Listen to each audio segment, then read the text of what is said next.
लाडक्या बहिणींना मोफत सिलेंडर, मुख्यमंत्री अन्नपूर्णा योजनेची व्याप्ती वाढवली। विधानसभेत 100 ओबीसी आमदार पाठवा, आंबेडकर यांच्या आरक्षण बचाव यात्रेला सुरुवात। तर उल्हास नदीचे पाणी ओसरले, महामार्ग उखडला, बदलापुरात पाणी पातळी 14.70 मीटरवर।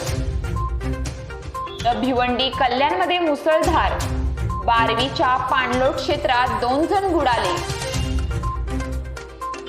नाशिकमध्ये कारागृहातून सुटलेल्या गुन्हेगाराची जंगी मिरवणूक, कार्यकर्त्यांनी भरसत अवाच्य घोषणाबाजी केल्या।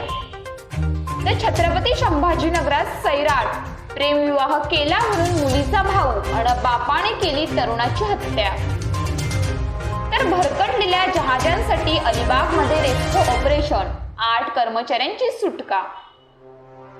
नागपुरात एक मोठा अनर्थ टळला, 40 विद्यार्थ्यांना घेऊन जाणारी बस रेल्वे रुळावर अडकून बसली होती, मात्र एका नागरिकाच्या प्रसंगवदनामुळे मोठा अनर्थ टळला। तर पावसाचा कहर सुरूच, कोल्हापूर सांगलीला पुराचा धोका, नद्यांनी धारण केलं रौद्र रूप। तर पुण्याला जाणाऱ्या एक्सप्रेस रद्द, मध्य रेल्वेकडून ब्लॉक।